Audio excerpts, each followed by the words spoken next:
Olá, seja muito bem-vindo ao Quem Quem. O que encontraram no jazigo de Vera Verão vai te deixar sem palavras. Ela era uma das personagens mais queridas da Praça é Nossa, mas lamentavelmente partiu cedo demais. E o que aconteceu depois é algo que, assim, não dá nem para compreender. Para você ver como é a vida. Tudo passa muito rápido e o que fica são as belas recordações. No vídeo de hoje, você vai se emocionar ao saber detalhes do que aconteceu com o Jorge Lafon. Lá já se vão mais de 20 anos que ele nos deixou. E o seu local de descanso foi alvo de uma investigação que surpreendeu todos. Você não vai acreditar no que descobriram, e principalmente no que não encontraram. Porque o que foi revelado 2 décadas após a sua partida não é apenas triste, é chocante. É daquelas histórias que fazem a gente olhar para a tela, respirar fundo e pensar: ele não merecia isso. Você vai rever quem foi Jorge Lafon, o artista, o símbolo. Vai acompanhar passo a passo o drama da sua despedida precoce, o escândalo silencioso envolvendo o destino do seu local de descanso e dos seus pertences simbólicos, o mistério do tesouro desaparecido, a remoção controversa e as acusações de desrespeito póstumo, a dor de quem tentou defendê-lo. E até os relatos de que seu espírito não aceitou em silêncio tudo o que fizeram com a sua memória. E no fim, quando você souber o que encontraram no jazigo de Vera Verão, depois de 20 anos, talvez você também fique sem palavras. Porque essa história não é só sobre um sepultamento, é sobre respeito, ou a falta dele.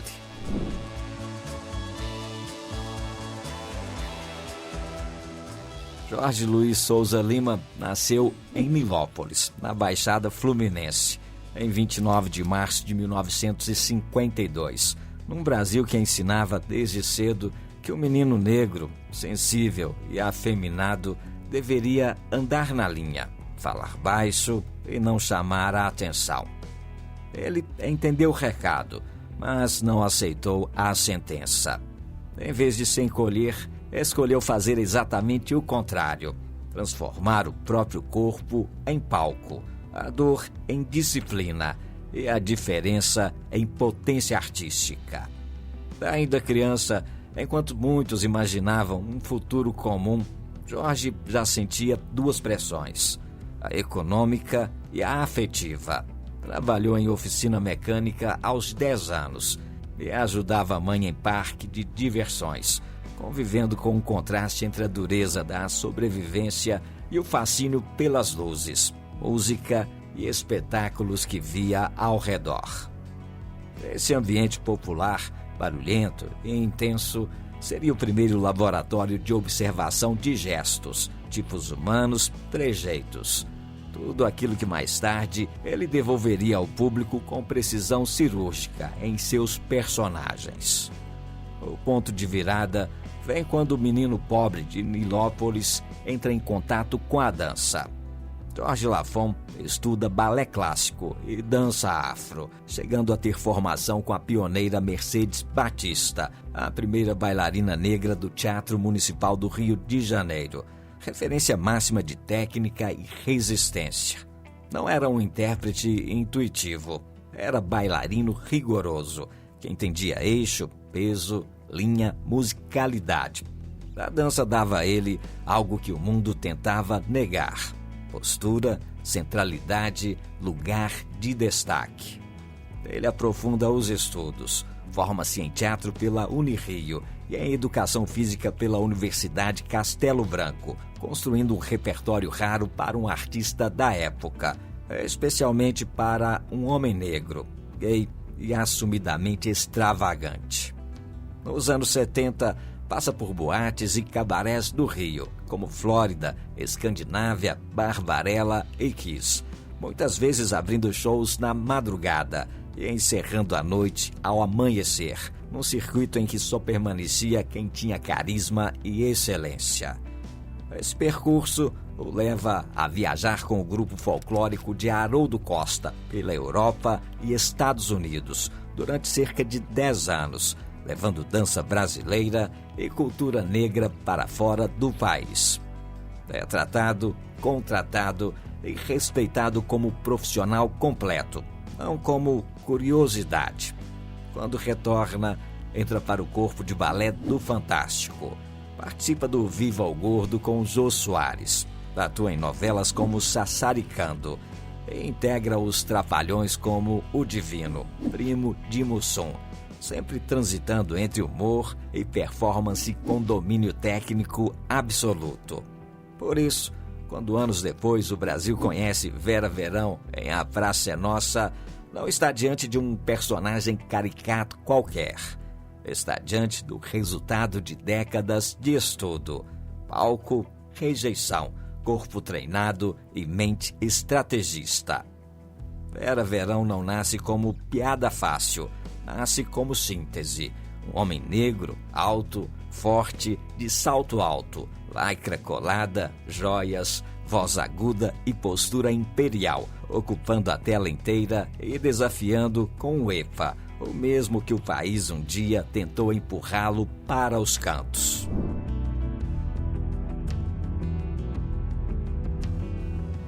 A verdadeira explosão da carreira de Jorge Lafon chegou em 1992, quando a sua personagem Vera Verão tomou de assalto as telas do A Praça é Nossa, no SBT, ao lado de Carlos Alberto de Nóbrega. Desse momento em diante, Vera Verão não seria apenas mais uma personagem de humor. Seria um fenômeno que atravessaria gerações. Ela aparecia vibrante, alta, com peruca chamativa, maquiagem carregada, roupas coladas que valorizavam o corpo grande e forte de Jorge Lafon, e joias que refletiam luz, brilho e escândalo. No primeiro momento, era fácil pensar que era apenas exagero, que se tratava de uma caricatura de humor leve, mas logo se percebeu que Vera Verão era muito mais. Era provocação e presença. O bordão EPA se tornou parte do vocabulário popular. Uma exclamação de impacto que dizia tanto como gargalhada quanto como a afirmação de existência. Quem via Vera Verão pela primeira vez via uma drag queen escancarada, promovendo escárnio e riso ao mesmo tempo. Mas, mais do que isso, Jorge Lafon entregava técnica. Por trás da postura exagerada, havia sincronização corporal da dança, da comédia, da vivência de palco. Ele usava o humor como arma, não apenas para entreter, mas para cutucar o moralismo que sorri por trás da sala de estar, para confrontar quem quer que o inviabilizasse. Vera Verão pisava firme no banco da praça e dizia: "Eu existo. Eu provo, eu impacto." E foi esse impacto que garantiu a longevidade da personagem. Em uma época em que poucos homens negros, afeminados e ousados eram aceitos em rede nacional, Jorge Lafon ocupou o espaço. Ele fez da praça tradicionalmente palco de segundos ou seu próprio púlpito de visibilidade. A explosão de Vera Verão não foi sorte. Foi preparo transformado em explosão, técnica aplicada ao espetáculo, corpo treinado erguido como cena de afirmação. E o EPA explodiu para o Brasil inteiro ouvir.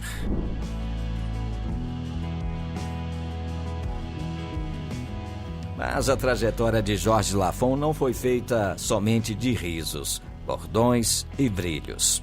Por trás da personagem exuberante estava um homem que carregava cargas maiores do que o comum.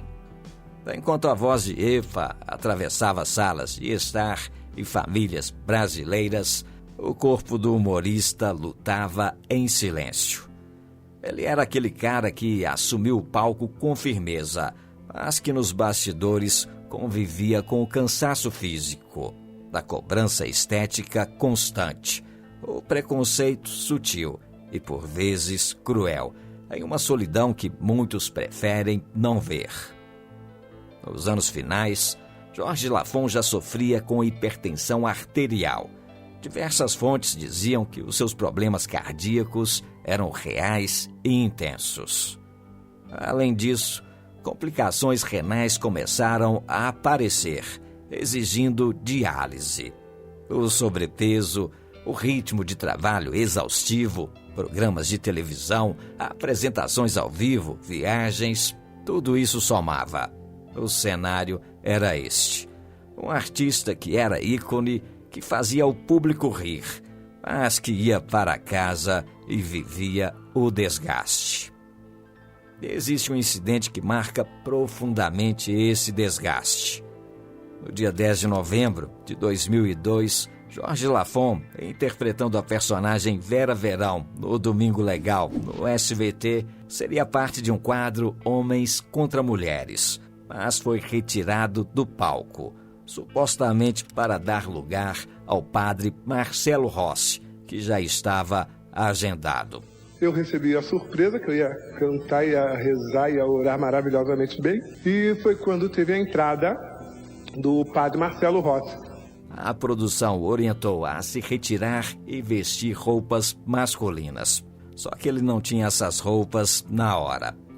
Essa situação gerou um intenso abalo emocional no humorista. Ele foi tratado como dispensável naquele momento. Lafon, tira essa roupa e coloca uma roupa de homem e depois você volta. E não troquei, porque eu não tinha roupa de homem, só tinha roupa de mulher.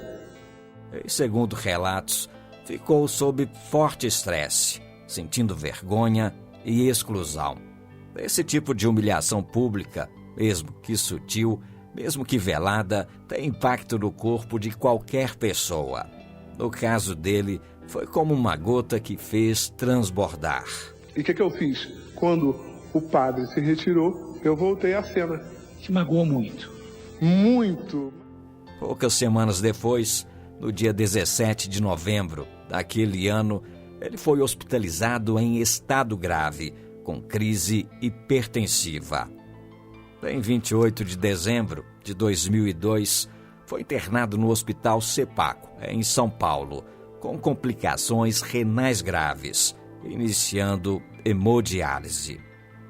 E na madrugada do dia 11 de janeiro de 2003, Jorge Lafon faleceu em São Paulo. A causa oficial foi relacionada a complicações cardíacas e renais, já conhecidas, agravadas pelo seu estado de saúde. Quando se diz um adeus precoce, não é exagero. Aos 50 anos, enquanto muitos ainda acreditavam que ele voltaria mais forte, Jorge Lafon se despedia. A despedida foi marcada por uma intensa comoção. O seu corpo foi levado ao Rio de Janeiro, sepultado no cemitério do Irajá, na Zona Norte. E estima-se que cerca de 5.000 pessoas acompanharam o cortejo, com faixas, aplausos, demonstrações de afeto público e tristeza. O palco que ele ocupava tão bem encerrou-lhe o ciclo. E o público que o via como Vera Verão teve que lidar de novo com a pessoa por trás do personagem. Muito obrigado, Lafon. Não preciso dizer vá com Deus, porque na nossa religião nós sabemos que a vida continua. Mas além da saúde, havia outro campo de batalha silencioso, o emocional. Jorge Lafon, homem negro, gay, afeminado em plena TV aberta no Brasil dos anos 90, portador da persona Vera Verão, que trazia escárnio, brilho, provocação. Vivia também o peso da invisibilidade social, da discriminação, da necessidade de provar o seu valor incessantemente. A entrevista que concedeu à revista Raça revelou que aos 6 anos ele já sabia que era homossexual. As pessoas falavam que ser gay era uma coisa muito feia. Ele afirmou: imagine crescer com esse medo, esse estigma, e ainda querer ocupar espaço na arte, na dança, na TV e enfrentar resistência. Ele entendeu o palco como altar, como missão, mas certamente deu seu corpo e a sua alma nessa missão. A vida amorosa de Jorge Lafon também possui contornos de dor e de batalha pessoal. Se muitos fãs perguntavam quem era o namorado de Vera Verão ou se Jorge Lafon era casado, a resposta exige cuidado. O humorista não era casado oficialmente. Ele mantinha uma relação próxima com seu empresário Marcelo Padula, que ele tratava como irmão, companheiro de vida, suporte emocional e financeiro. Esse vínculo íntimo, porém, nunca foi oficializado de forma plenamente reconhecida pela lei ou pela sociedade como união estável, apesar das tentativas. Algumas fontes citam que Padula declarou que ele era meu companheiro. O fato de não poder oficializar, de ter que manter a relação discreta ou velada, é parte da luta de Jorge Lafon, não apenas por visibilidade no palco, mas por visibilidade no amor, no afeto, no reconhecimento. A cobrança social, o preconceito interno e externo, tudo isso se acumulava. Essa combinação, saúde frágil, histórico de luta pessoal, corpo que dava palco e alma, vida amorosa contida, pressão constante, torna ainda mais compreensível porque o final de Jorge Lafon parece tão injusto. Ele que deu tanto ao público, que trouxe humor, que ocupou espaço com ousadia, viu a sua história interrompida, não por falta de talento, mas por uma conjunção de muitos fatores. O corpo que cobrou a rotina, a alma que suportou o desgaste, a cultura que ainda não estava pronta para ele. Jorge Lafon não merecia um fim tão cedo. Vá com Deus. Vai sentir muita falta tua. Mas se você acha que a parte mais triste termina aqui, você não vai acreditar no que veio depois.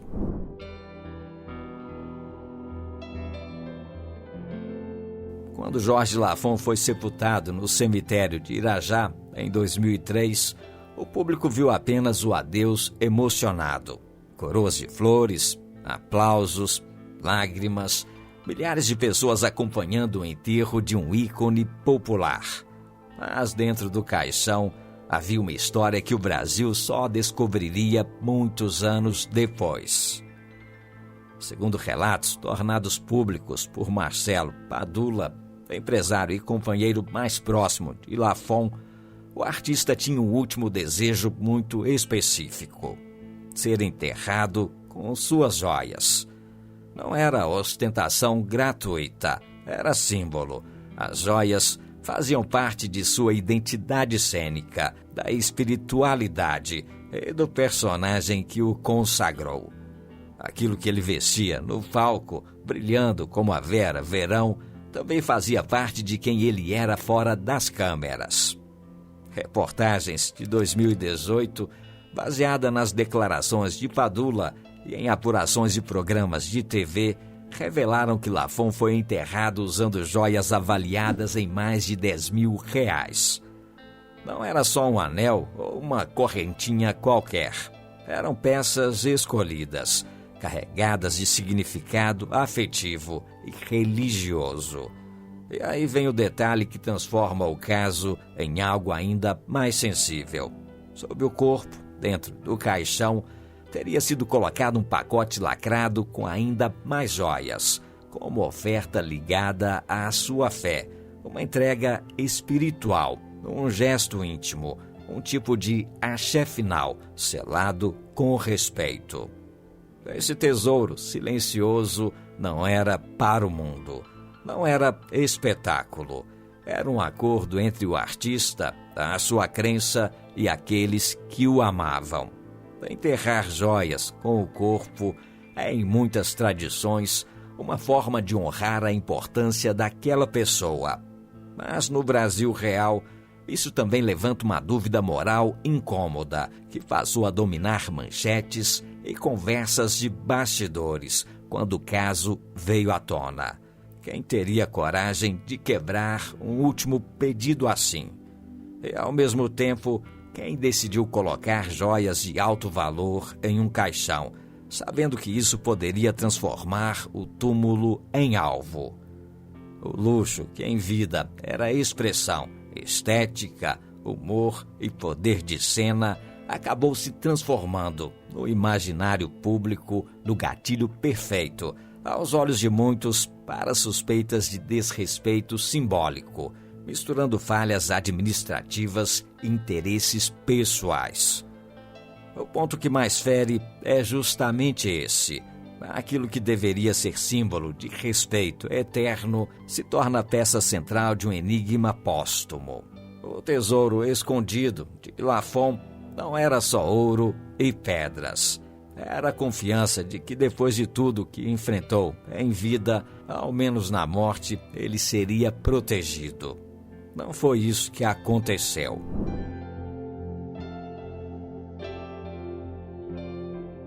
Se dentro do caixão havia silêncio sagrado, fora dele começava outra guerra, a do dinheiro, dos papéis, das interpretações legais. E aqui a ferida é profunda. Depois da morte de Jorge Lafon, a sua herança se tornou alvo de uma disputa longa e dolorosa. De um lado, Marcelo Padula, empresário, amigo íntimo, companheiro de jornada, que se apresentava como parceiro de vida. Do outro, parentes de sangue, em especial 3 primos, amparados pelo Código Civil e pela lógica tradicional de sucessão. Os bens em jogo não eram irrelevantes. Uma casa em Mairiporã, comprada de Cássia Kiss. Apólices de seguro de vida, que somadas chegavam a cerca de R$800 mil, em valores da época muito expressivos. Outros direitos e possíveis rendimentos ligados à imagem. Marcelo Padula entrou na justiça, buscando reconhecimento de união estável post-mortem, alegando que os dois mantinham uma relação afetiva, uma vida em comum e laços que iam além da esfera profissional. Em algumas decisões iniciais, chegou a haver um entendimento favorável, mas em 2022, o Tribunal de Justiça de São Paulo derrubou o reconhecimento dessa união. A Corte entendeu que, embora houvesse vínculo, não ficaram comprovados todos os requisitos legais de união estável, especialmente a chamada intenção de construir família, dentro do modelo exigido pela lei. Você talvez queira perguntar para mim, você era casado com Lafon? Eu vou te responder que sim. Os vencedores legais da disputa foram os primos herdeiros. O companheiro afetivo, que estava ao lado de Lafon nos momentos mais difíceis, saiu sem o reconhecimento oficial do vínculo e sem direito ao grosso da herança. O problema é que fizeram um pacto nojento, sujo, baixo, entre a seguradora e essas pessoas e me roubaram. Reportagens posteriores relatam que Padula morreu magoado, sem ver a história de Lafon tratada com a grandeza que ele acreditava ser justa, e sem conseguir tirar do papel o projeto de uma cinebiografia do artista. Para o público, principalmente para quem acompanha essa história com o coração aberto, esse desfecho dói por um motivo simbólico muito forte. O homem que fez o Brasil inteiro rir, que virou ícone, terminou sozinho no papel. Aquele que dividiu a vida e a luta com ele não foi reconhecido. O dinheiro foi para parentes com os quais, segundo os relatos, ele tinha pouco ou nenhum convívio próximo. Legalmente correto? Sim. Humanamente justo? É aí que a discussão pega. Esse abismo entre o afeto e a lei escancara algo maior.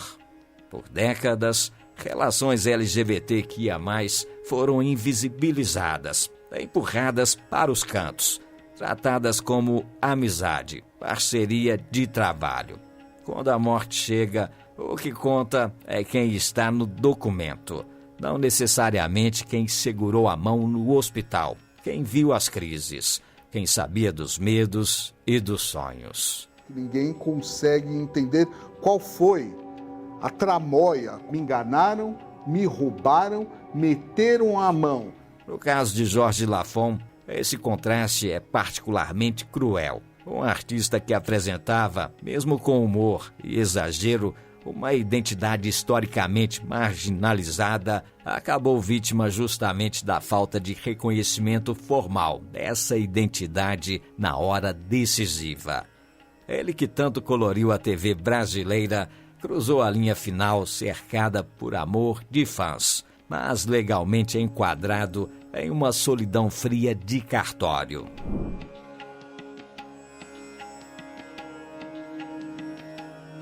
É quando a poeira da herança ainda nem baixou totalmente que vem um dos capítulos mais delicados dessa história. Aquele que conecta o tesouro escondido, as joias, o descaso e o título que não sai da cabeça de quem ouve. O que encontraram no jazigo de Vera Verão. 15 anos depois do sepultamento, em 2018, Marcelo Padula procura informações oficiais sobre o jazigo de Lafon no cemitério de Irajá e se depara com algo inimaginável. Os registros indicavam que o local de descanso do artista havia sido alterado em relação ao ponto original do sepultamento. O espaço que um dia foi ponto de despedida, oração e homenagem, agora era cenário de dúvida, o que reforça a sensação de um local de descanso tratado com falhas de cuidado. A mudança de local, segundo versões da administração, para um ossário ou outro lugar, foi feita sem registro claro, sem comunicação adequada, sem nenhum cuidado compatível com a importância pública daquela figura. E aí tudo se relaciona de forma explosiva. Ele foi enterrado com joias de alto valor. Havia, segundo Padula, um pacote de joias sob o corpo, em oferta religiosa. Para que qualquer transferência ocorresse, seria necessário acesso ao espaço onde ele havia sido sepultado, o que aumenta as dúvidas sobre como tudo foi conduzido. A administração do cemitério e a empresa responsável justificaram o desaparecimento com argumentos burocráticos. Suposto abandono, falta de pagamentos de taxas, mudanças de gestão, procedimentos padrão de exumação após certo período, problemas de registros herdados da administração anterior. Nada convincente, nada explicado com a clareza que o caso exigia. A primeira questão é em que data foi realizada a exumação do corpo do Lafon. O segundo ponto a ser questionado foi por ordem de qual pessoa. Marcelo Padula não aceitou. Acusou a concessionária de tratamento indevido com o local de descanso, algo previsto em lei como conduta grave. Pediu respostas, documentos, transparência. Queria saber onde está Jorge Lafon, quem autorizou, quem realizou o procedimento, quem se responsabiliza. Mas até hoje não existe uma resposta definitiva. O que existe é um rastro de suspeita. A soma entre desorganização e indiferença e a informação pública de que um corpo foi enterrado com joias valiosas cria o cenário perfeito para a hipótese mais incômoda de que a remoção não foi apenas procedimento técnico, levantando suspeitas de manuseio indevido e a falta de transparência. E quando finalmente alguém vai ver o jazigo de Vera Verão, o que encontra como símbolo maior não é presença, é ausência. A ausência de clareza sobre o local definitivo do seu descanso. A ausência das joias ofertadas no último adeus. A ausência de respostas oficiais sólidas. A ausência de cuidado com a memória de um ídolo nacional. No lugar do corpo, fica só a pergunta. No lugar do respeito, o vazio. Assim, cabe informar que não foi deixado pela antiga administradora nenhum documento.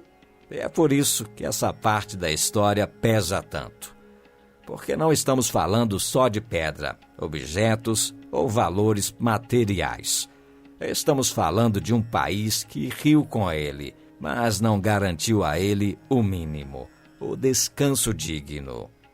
É o tipo de detalhe que faz qualquer pessoa de bem perguntar: como é que uma história dessas é possível? E é exatamente nesse ponto que muitos fãs começam a sentir que tem algo errado no ar. Porque enquanto no cemitério as explicações parecem nunca fechar totalmente, nos estúdios onde ele brilhou surgem outras histórias. Histórias que mexem com medo, com crença, com superstição e principalmente com a culpa de muitos.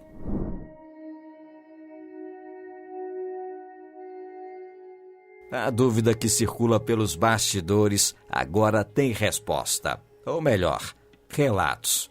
E sim, houve a aparição de Vera Verão no SBT. A lenda ganhou força com o relato de uma figura dentro da emissora, Silvia Abravanel, a filha de Silvio Santos. Ela confirmou publicamente que o Estúdio 6 do SBT, em Osasco, São Paulo, mesmo palco onde o ator brilhou, é muito assombrado. Então essa foi uma experiência que eu tive no Estúdio 6. Dizem que o Estúdio 6 é muito assombrado. Segundo o relato, um pintor contratado para trabalhar durante a madrugada naquele estúdio ouviu um som, um grito. Não era um grito comum, era um epa, o bordão de Vera Verão. Porque ele estava lá pintando de madrugada, porque o pessoal sempre faz manutenção à noite. E disseram que a Vera Verão, que era o Lafon, chegou e fez ué, pai, deu um grito atrás desse pintor. Ele então olhou e viu aquele homem, daquele tamanho todo. Embora Jorge Lafon já tivesse falecido, o homem caiu da escada e fugiu, abandonando o serviço. A emissora nunca mais viu esse funcionário. O cara caiu, pulou da escada e correu e tá correndo até hoje, assim. O contexto desse acontecimento é tão poderoso quanto o susto. Como se de alguma forma o espírito de Vera Verão continuasse cobrando o que lhe devem: respeito, memória, visibilidade.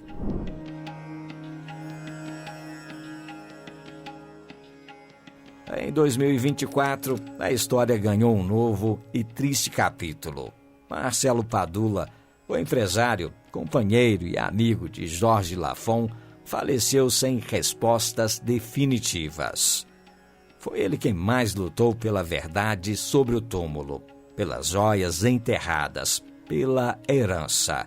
Ele se foi, partiu com frustrações. Faleceu sem ver o país devolver a Lafon a dignidade completa. Quando hoje falamos de Jorge Lafon, não estamos falando apenas de um artista que morreu cedo ou de uma personagem que tinha um bordão engraçado. Estamos falando de um ciclo, um artista talentoso que pagou com o próprio corpo para entender um país inteiro e que, depois de morto, ainda tem o seu descanso perturbado por burocracias, sumiços, suspeitas e silêncio. O que encontraram no túmulo de Vera Verão, após 20 anos, foi justamente o que não deveria existir: a ausência de respostas oficiais claras, a ausência de clareza sobre o local definitivo do seu descanso, a ausência das joias que simbolizavam o seu último desejo, a ausência de um cuidado mínimo com alguém que fez parte da vida de milhões. Que essa história seja mais do que um susto nos bastidores ou uma lenda nos corredores. Que ela seja um chamado à memória ativa, ao respeito perene. Aqueles que viram o EPA de Vera Verão, sobra agora fazer ouvir um EPA de justiça, de lembrança, de legado. Tio Jorge Lafon, com todo o seu talento, sua coragem, a sua história, terminou com esse tipo de mistério em torno do seu próprio descanso. Imagine quantos outros não tiveram nem sequer alguém para contar a sua história. Deixa aqui nos comentários o que você acha que realmente aconteceu. E se você, assim como nós, acredita que histórias como essa precisam ser contadas, lembradas e discutidas, se inscreva aqui no Quem, ative as notificações e compartilhe esse vídeo. Porque enquanto alguém apertar o play para reviver a história de Jorge Lafon, a Vera Verão nunca será totalmente calada. Não esquece de deixar o seu like aqui, ok? Eu vou deixar outro vídeo para você aqui nos comentários, que é sobre outro grande sucesso dos anos 80 e 90, a querida Roberta Close. Basta clicar aqui nesse card que você vai saber por onde está andando a Roberta Close hoje em dia. É um vídeo super interessante que vale a pena ver. Eu vou ficando por aqui. Mais uma vez o meu muito obrigado e até o nosso próximo vídeo.